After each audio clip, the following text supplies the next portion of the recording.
Hello everyone, I am very glad that you're joining this story. Subscribe, like, and comment. Enjoy the story, smile more often. I still remember the scent of Judith's cranberry candles that day, sweet, artificial, cloying in a way that always made my head hurt, but she insisted on lighting them every time we came over for a holiday dinner. The house was spotless, too perfect, as if it had been staged for a real estate showing instead of Thanksgiving planning. I had just set down the pumpkin pie I brought when she looked at me over her reading glasses, her mouth twisted in that insincere half-smile she always used when delivering bad news disguised as polite conversation. "There's just no room this year, sweetheart," she said, her tone as casual as if she were commenting on the weather. "You know how things get so crowded when everyone's here. Chris and his kids are already coming, and well, we just can't fit everyone." I stood there blinking for a moment, waiting for the punchline that never came. "What do you mean there's no room?" I asked, trying to keep my voice steady. "It's the same table you've used every year since I was in high school." Judith shrugged and busied herself rearranging a dish towel that didn't need rearranging. "Chris has the little ones, and we wanted to make it special for them this year. They're just easier, you know? More festive. And honestly, Sarah, we just feel closer to those kids." I laughed, but it wasn't the kind of laugh that comes from something funny. It was sharp, hollow, and just a little bit bitter. "You're saying you love his kids more?" She looked at me with a patronizing little tilt of her head. "Don't be dramatic. It's not a competition. We just relate to them more. They're always so well-behaved and sweet. Yours are, well, they're older. Independent. They don't need us." That one hit me harder than I expected. I'd spent my whole damn life trying to prove myself to those two. I paid my own way through college. I started my own business from nothing. I raised my kids without asking them for a dime, even though I'd been quietly supporting them financially for years behind the scenes. They didn't even know the only reason they still had that house was because I'd been paying the mortgage since Dad's knee replacement wiped out their savings 8 years ago. I swallowed the bitterness and forced a tight smile. "Fine," I said, grabbing my keys from the counter. "I hope you and Chris have a wonderful Thanksgiving." Judith's lips twitched like she was about to say something else, but I didn't give her the chance. I walked out and didn't look back. My kids were waiting in the car, and I didn't want them to see me cry. That night, after I put Abby and Ethan to bed, I sat in my office staring at the bank app on my phone. 8 years of payments. 8 years of covering utilities, grocery deliveries, even the property tax bills they conveniently forgot to pay. They never once asked where the money was coming from. They just assumed it was fate or luck or God watching out for them. But it was me. It had always been me. I thought about the way Mom's voice sounded when she said they relate more to Chris's kids. Like my children were just some distant relatives they occasionally tolerated, not their own flesh and blood. Like the fact that I hadn't married a man who could prop up their egos made me less of a daughter. I opened the account details and began making calls. First, to the bank to cancel the automatic mortgage payments. Then to the utility company. Then the property tax escrow account. I didn't scream. I didn't throw a tantrum. My revenge would be slow, quiet, and surgical, like pulling the thread out of a sweater until it all unraveled in their hands. And when the consequences finally hit, I wanted them to remember exactly when it all started. Right there, in that too-perfect kitchen, beneath the soft glow of artificial candles and the sound of them choosing their favorite grandchildren. They wanted a Thanksgiving without my kids? Fine. But soon, they'd have to learn what it feels like to be left out in the cold. And as I watched the final confirmation email hit my inbox, I leaned back in my chair, a strange calm settling over me. Let the holiday season begin. It's funny how silence can be the sharpest weapon in the world, how the absence of noise, the calm stillness, can do more damage than screaming ever could. After I canceled every single financial support channel I had been quietly running behind the scenes for years, I didn't tell a soul. Not my kids, not my friends, and certainly not my parents. I wanted it to hit them like a slow-moving storm, unnoticed at first, but impossible to ignore once the foundation started to shake.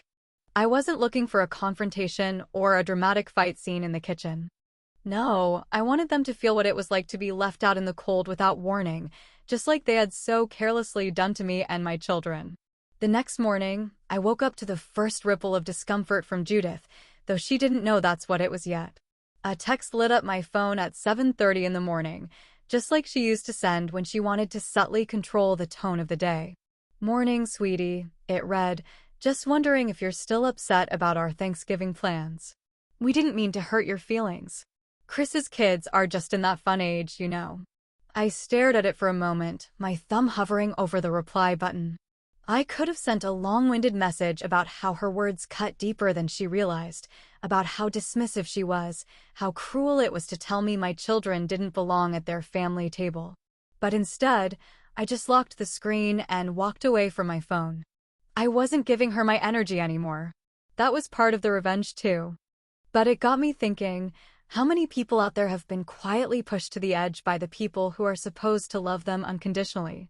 How many times have we bitten our tongues to keep the peace, while someone else was handed the spotlight and praised for simply existing? I want to ask you right now, whoever you are, watching this or listening to my voice, have you ever been treated like the backup plan while someone else got the standing ovation? Have you ever been cast aside at your own family's table because someone else was easier to love? Because if you have, I need to know I'm not alone. Drop your stories in the comments.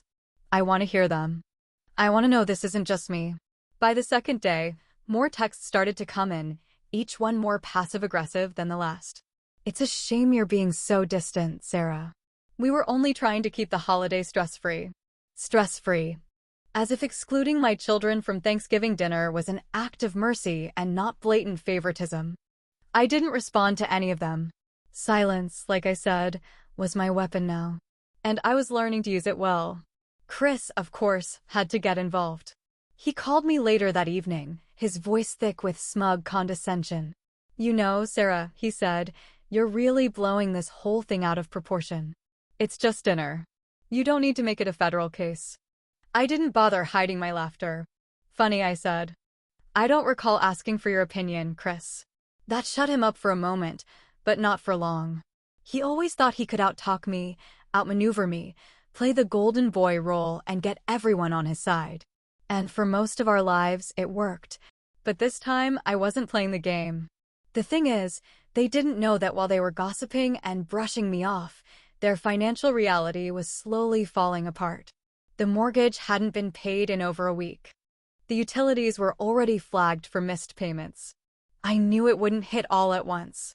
It would start with a few confusing letters in the mailbox, then a declined card at the grocery store, then maybe a panicked phone call to the bank. And all the while, they'd be wondering how things went wrong so quickly. But it wasn't just about money, it was about control. For years, they held this silent power over me, making me feel like the outsider, the second best, the difficult daughter. They didn't know I was the one quietly holding everything together behind the scenes. And now, without that support, without that invisible scaffolding, everything they built on favoritism and denial would start to crack. That weekend, I took Abby and Ethan out for dinner, just the three of us.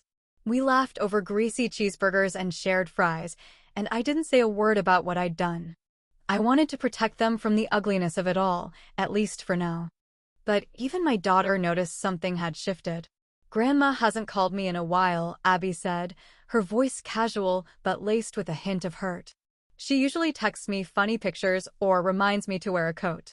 I gave her a small smile and said, maybe she's just busy. Because I wasn't ready to tell my kids that their own grandparents had chosen a different family over them. Later that night, as I was tucking Ethan into bed, I overheard something that stopped me cold.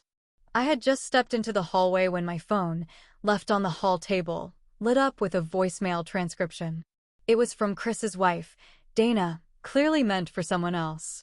"I don't know what the hell we're going to do," she whispered, her voice sharp with panic. "We were counting on that help this month. I don't even know if we can pay rent without it." I stared at the screen, heart pounding, as realization sank in deeper. They weren't just inconvenienced, they were teetering. My silence was louder than I thought, echoing in places they didn't expect. And I was only just getting started. The first real crack in the facade came on a chilly Wednesday morning, just over 2 weeks after I had made the calls that turned off the financial tap that had kept my parents comfortably afloat for nearly a decade. I was sitting in my kitchen, sipping coffee and watching the frost melt off the edges of the backyard fence, when the phone rang. The ring-tone was unmistakably Judith's, an old classical tune she thought made her sound refined, though it always struck me as unnecessarily dramatic. I let it ring twice before answering, trying to steady my tone so I wouldn't sound too expectant. "Sarah," she began, her voice tight and breathless, as if she'd just run up a flight of stairs. "Something's wrong. We just got a notice from the mortgage company. It says the payment bounced. Can you believe that? Frank says it must be a mistake, but I'm worried. Can you check your account and see if something went wrong on your end?" It took everything in me not to smirk, not to let the satisfaction creep into my voice. I pressed the mug to my lips to mask the slight curve of my smile and replied, calm as ever, "That's strange, Mom. I thought you paid the mortgage yourselves.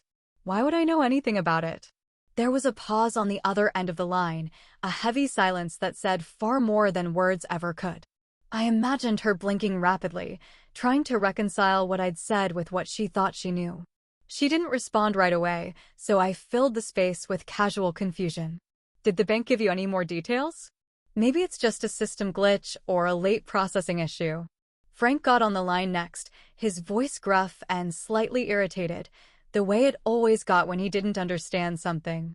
"We called the bank already," he said. "They said the auto draft was canceled. They're blaming us for it, but we never changed anything. We haven't touched those payments in years." I gave a little chuckle, not too loud, just enough to sound natural. "That's wild," I said, as if I weren't the very person who'd pulled the plug. "Well, maybe you should check your records. Maybe you signed up for something and forgot." I could almost hear the wheels turning in their heads, the pieces not quite fitting together, but still no suspicion pointing toward me. They were so used to me being the responsible one, the background fixer, the quiet solution to every problem, that the thought of me being the cause hadn't even crossed their minds. What struck me most was how quickly they moved from confusion to blame. "Maybe the bank screwed something up," Judith muttered, her tone brittle and defensive. "Or maybe someone hacked our account." Anything but the truth. Anything but admitting they had no idea where their stability actually came from.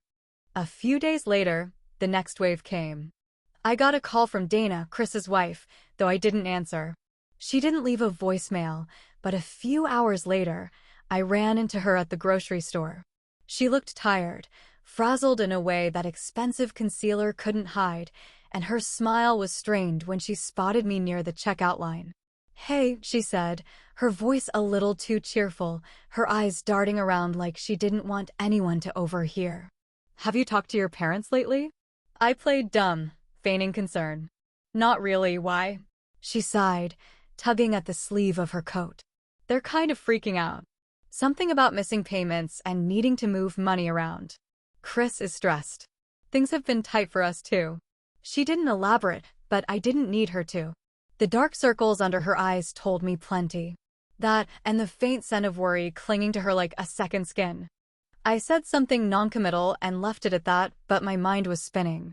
It didn't take long after that to start hearing whispers, bits of conversation, stray comments that painted a clearer picture than any formal confession ever could. Chris's business, some kind of boutique landscaping company or whatever new fantasy he'd dreamed up, was failing. Loans had piled up. Credit cards were maxed. And suddenly, it made sense why my parents had always needed a little extra, why those checks I thought were going toward their bills were actually keeping Chris's head above water. They hadn't just been clueless, they'd been complicit. They'd taken my money and funneled it into Chris's mess, either deliberately or blindly, because they couldn't admit their golden child was a financial disaster wrapped in a charming smile.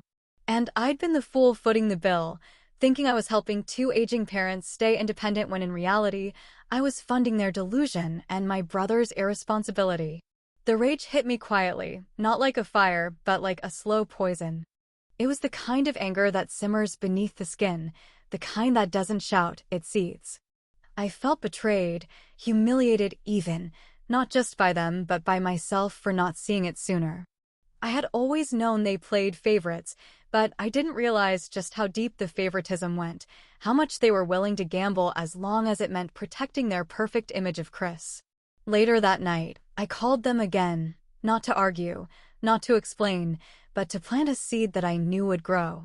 Judith answered, her voice still tinged with panic. "Did you hear anything from the bank yet?" she asked, clearly hoping I'd swoop in with a fix. I paused for a moment, then said, slow and steady, "Maybe it's time everyone learns where the money really comes from." And then I hung up. I didn't plan on confronting Chris that day, but the moment I saw him strutting across the parking lot like the world still owed him something, I realized I couldn't keep my silence any longer. He wore that smug look he always wore when he thought he was on top of things, the same self-assured arrogance he'd been wearing since we were teenagers, back when our parents handed him everything while I was left to earn mine. I'd spent weeks watching the chaos unfold in the background, watching Judith and Frank spiral quietly as the unpaid bills stacked higher, and the reality of their unraveling finances began to settle in. But Chris? Chris still carried himself like none of it touched him, like he wasn't tethered to the same sinking ship. So I called him over, casually waving from across the sidewalk outside a coffee shop downtown, and he sauntered over like a man without a single care in the world. "Didn't expect to see you here," he said, flashing that fake brother smile that had probably gotten him out of more tickets and more trouble than I could count. I motioned toward the bench beside me, and he sat down, clearly not sensing the storm that was coming his way. "I've been thinking," I started, keeping my voice as neutral as I could. "About the mortgage. About Mom and Dad's bills. About all of it." He raised an eyebrow, tilting his head just slightly, the way he always did when he thought he was being challenged. "They're a mess, aren't they?" "I don't know what's going on with them lately," he said, with the same empty concern he'd used 1,000 times before. "Maybe the bank's screwing them over. Or maybe they've just gotten careless." I watched him for a second, wondering how someone could live in such a thick fog of denial and still look so confident. "They haven't been paying their own bills for years," I said flatly, letting the words land without emotion, like dropping a brick on a glass table. "I have. I've been paying everything, Chris. The mortgage, the taxes, the utilities. Every last thing." He blinked, clearly caught off guard, but quickly tried to recover. "Wait, what? Since when?" "Since Dad's surgery," I said, my voice still calm, still steady. "Since their savings dried up and they didn't want anyone to know. I set it all up so they could live without worrying, so they wouldn't have to downsize, so they wouldn't lose the house. And while I was doing that, while I was covering every damn expense, they were taking money from me and handing it to you." He opened his mouth to protest, but I held up my hand, stopping him cold. "Don't lie to me. I know everything. I know they gave you money for your business, for your credit cards, for that trip to California you said was a client conference. I know because I've been paying for it, every bit of it, without even realizing it." For the first time in years, Chris looked genuinely rattled. He looked like a man whose safety net had suddenly caught fire beneath him. "I didn't know," he stammered. "I mean, I didn't know it was coming from you. They said it was inheritance money. Or something from the trust." "There is no trust," I snapped, finally letting the steel into my voice. "There never was. You've been living off me while pretending to be the successful one. And they've been letting you." His face went pale, the color draining from his cheeks as the weight of what I'd said began to sink in. "Please," he said quietly, leaning forward. "Please don't tell them. Don't tell Mom and Dad. They'll never look at me the same again. I'll fix this, I swear. I'll figure something out. I'll pay you back." I let out a bitter laugh, more a bark than a laugh, really, sharp and humorless. "You'll fix it? With what money, Chris? You can't even keep your business afloat, let alone pay back 10 years of handouts. You've been given chance after chance, and all you've ever done is take. You've never built anything. You've just siphoned from the people who do." He looked like he wanted to say something else, something apologetic or desperate, but I stood up before he could speak again. "I'm not going to protect your image anymore," I said. "If they find out, they find out. Maybe it's about time they stop living in their little fantasy where you're the golden son and I'm just the bitter daughter.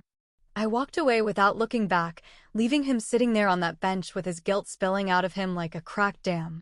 And later that evening, I pulled out my phone and posted a single line to my social media. I didn't tag anyone, didn't offer context, just wrote, "Supporting family feels great, until you find out you've been bankrolling betrayal." It wasn't a scream. It wasn't a declaration of war. But it was enough. Enough for Judith to see it the next morning, because of course she did. Enough for her to call me 3 times in a row, and then finally send a furious text. "What is this supposed to mean, Sarah? Are you trying to start trouble now? Don't forget who's always been there for you." I stared at her message for a long time, wondering if she truly believed her own version of the past or if she just clung to it because the truth was too ugly to face. Either way, the cracks were spreading, the foundations were shifting, and she was finally starting to connect the dots. And I was just getting started. Judith never liked losing control, not even in the smallest, most trivial of situations, so I knew the moment she finally snapped and demanded a face-to-face conversation, it wouldn't be about reconciliation. It would be about salvaging whatever fantasy version of reality she'd been clinging to since the day Chris learned to speak in full sentences. She called me early in the morning, her voice clipped, cold, and filled with that performative edge that only meant one thing: she'd seen too much and understood too little. "I need you to come over," she said, as if it were a royal command and not a desperate plea for clarity. "This nonsense you're posting. Sarah, what the hell is going on?" I agreed to meet, not because I owed her anything, but because I had reached a point where silence no longer felt like power, it felt like surrender. I wanted her to hear every detail, every number, every cruel little fact that shattered the illusion she'd spent years polishing like silverware on a holiday table. I walked into that living room, the same one where we used to open Christmas presents and pose for fake smiling photos, and I could already feel the tension crackling in the air like static electricity. Frank sat in his recliner, arms folded, his jaw clenched so tightly I thought his teeth might shatter. Judith stood by the fireplace, arms crossed, lips pursed, waiting for me to blink first. "So," she said sharply, her tone already accusatory before I even sat down. "Are you going to explain what this little stunt of yours is about, or are you going to keep playing games?" I sat down calmly, placing my purse beside me, and looked her dead in the eye. "What part would you like me to explain first?" I asked, my voice deliberately measured, deliberately controlled. "The part where I've been paying your mortgage since Dad's surgery? Or the part where you've been handing over that money to Chris while telling me you could barely afford groceries?" Frank shifted in his chair, visibly uncomfortable, but Judith didn't flinch. "That's absurd," she said flatly. "We never asked you for anything." "No," I said with a dry laugh, "you didn't ask. You just let it happen. You didn't question where the money came from. You didn't wonder why your bills never stacked up. You just let it all roll in and assumed the universe had a soft spot for your golden child. Meanwhile, I was covering medical bills, property taxes, utilities, and yes, even that trip to Maui you took 2 summers ago. You remember that one, right? The anniversary surprise Chris paid for? That was on my dime too." Judith's face darkened, but I saw the flicker of realization behind her eyes, the slow, reluctant unraveling of years of denial. "Why wouldn't you say anything?" she snapped. "Why wouldn't you just tell us?" "Because I didn't want to humiliate you," I said, the bitterness creeping in despite my best efforts to stay composed. "I didn't want you to feel like charity cases. I thought I was doing the right thing, the respectful thing. I thought maybe, just maybe, you'd see me as more than a backup plan. But I was wrong. You saw what you wanted to see. You saw Chris as the success story, the golden boy. You saw me as a bitter woman raising kids on her own. You didn't want the truth. You wanted the illusion." Frank finally spoke then, his voice low and tense. "You make it sound like we used you." I stared at him, not blinking. "Didn't you?" There was silence, long, heavy, suffocating silence. And then, in a tone so cold it practically froze the room, Judith said, "You manipulated us. You made us dependent on you without telling us. That's not generosity, that's control." The words hit me like a slap, not because they were unexpected, but because they were so stunningly dishonest. I almost laughed again, not out of amusement, but out of sheer disbelief. "You're blaming me?" I asked. "You're standing here, in a house I kept from foreclosure, wearing clothes I unknowingly paid for, defending a son who's buried in debt up to his eyebrows, and I'm the manipulator?" Judith didn't answer, but her expression said everything. She needed someone to blame, and God forbid it be the son she worshipped like a second religion. Meanwhile, Chris's life had started to collapse in real time. The creditors came first, voicemails piling up, letters arriving daily, each one more aggressive than the last. Then came the local gossip, because in a town like ours, secrets don't stay buried long. People started asking questions about his business, about his finances, about how someone who flaunted success so loudly could fall so fast. Rumors spread that he'd been using company funds to pay for personal expenses, that suppliers hadn't been paid in months, that some disgruntled client was considering legal action. It all started unraveling just like I knew it would, and the best part was, I hadn't lifted a single finger to push it. But none of that prepared me for what came next. That night, after the confrontation with my parents, I was in the kitchen preparing dinner when Abby walked in. She was quieter than usual, her brows furrowed in that way that always reminded me of her father, even though she'd only known him for the first few years of her life. She sat down at the table and didn't say anything at first, just watched me stir the pasta sauce until finally she blurted out, "Mom, maybe you went too far." The words stopped me cold, like someone had just pulled the plug on my entire system. I set the spoon down slowly and turned to face her. "What do you mean?" "I mean," she hesitated, clearly struggling to find the right words. "I know they hurt you. I know they treated you like crap. But you look different lately. Like you're proud of watching everything fall apart. And I don't know if that's who you really are." I swallowed hard, realizing in that moment that victory and vindication don't always feel the way you think they will. Sometimes they come with consequences you never saw coming. And for the first time since this all began, I wasn't entirely sure I liked who I was becoming. There's a strange kind of silence that settles in after the storm ends, not the peaceful kind, not the satisfying hush of a battle well fought, but the heavy, hollow quiet that echoes through every room like a reminder of what's been lost. I'd expected a sense of triumph, maybe even relief, when everything began to fall apart around them, the finances, the lies, the masks they wore for so long to keep their version of the family intact. But instead, I found myself waking up each morning with a lump in my throat and a weight on my chest that even the most vindicating memories couldn't lift. It turns out, when the people who've wronged you finally get what they deserve, you're still the one left standing in the rubble, wondering if you brought down too much in the process. Abby had started pulling away from me, not with anger or rebellion, but with the kind of quiet disapproval that hurt more than any shouting match ever could. She moved through the house differently now, quieter, more cautious, as though she wasn't quite sure who I had become. She still did her chores, still came down for dinner, still helped Ethan with his homework, but there was a distance in her eyes when she looked at me that hadn't been there before.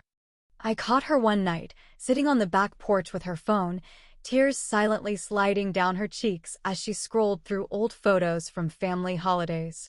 I didn't interrupt her. I just stood in the doorway and realized, maybe for the first time, that even if I had been right all along, that didn't mean I hadn't also been cruel. Ethan had started asking questions too, questions I wasn't ready to answer. "Why doesn't Grandpa call anymore?" he asked one night as I tucked him into bed. Did I do something wrong? I wanted to lie to him, to preserve the innocence he still carried, but I couldn't stomach another half-truth. "No, baby," I said softly, brushing his hair back from his forehead. "You didn't do anything wrong. Sometimes grown-ups just forget what really matters." He nodded, but I could see the confusion behind his eyes. He didn't understand how family could just stop showing up without warning. And honestly, neither did I, not really, not deep down. Chris's life had crumbled faster than anyone expected. The creditors were relentless, and eventually, word got around about the mess he'd made of his business. His reputation, once so carefully curated, was in tatters. Dana left him 3 weeks after the financial fallout became public, taking the kids with her and moving in with her sister on the other side of town. It wasn't my intention to destroy his life, but I'd be lying if I said I didn't feel a flicker of satisfaction watching the consequences unfold. Still, even that satisfaction had started to sour, especially after I heard Dana had lost her job and was struggling to keep up with bills. I'd told myself from the beginning that my war was with my parents, with Chris, with the false narrative they'd all clung to, not with his children, not with the innocent ones caught in the middle. So, I did something I didn't tell anyone about, not even Abby. I arranged for an anonymous donation to be sent to Dana's new address every month, just enough to cover rent and groceries. I used a third-party company to make it untraceable. I didn't want recognition. I didn't want thanks. I just couldn't stand the thought of those kids sleeping in a cold house or going hungry because of the choices their father made. I told myself it was the right thing to do, but it didn't feel heroic. It just felt necessary.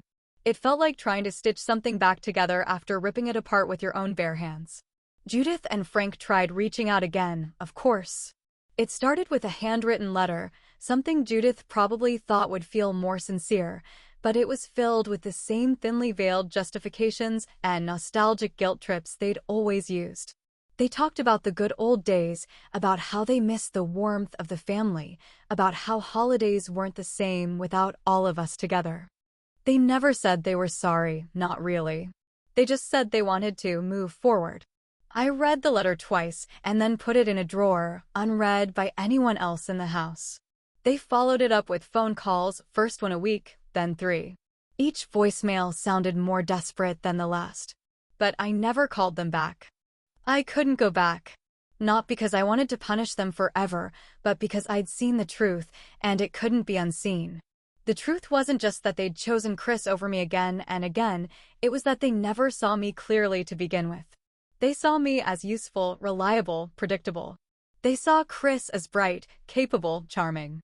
And now that their house was colder and quieter and emptier, they wanted me to fill the void they'd created, but I was no longer willing to do that. I had finally stepped out of the shadow they put me in, and I didn't want to crawl back into it just because they were afraid of the dark. On Thanksgiving Day, I cooked a small dinner, just a turkey breast, some mashed potatoes, and a pie Abby and I made together, though she still didn't say much. Ethan set the table, and we lit candles even though we didn't need to. It wasn't a celebration, it was something else entirely. A reminder, a lesson, a quiet acknowledgement of what we'd lost and what we were still trying to hold on to. As we sat down and filled our plates, I looked around at my 2 children, the only people who had stood by me through every storm, and I felt a strange ache in my chest, part gratitude, part grief. I lifted my glass to make a toast, but the words caught in my throat. Finally, I said, almost to myself, did I win? Or did everyone lose? Abby didn't respond. Ethan just smiled, oblivious to the weight behind the question. And in that moment, I realized some questions don't have clean answers. Sometimes revenge is sweet, until you taste the bitterness of loneliness it leaves behind. Was justice served, or did I just lose everything worth having?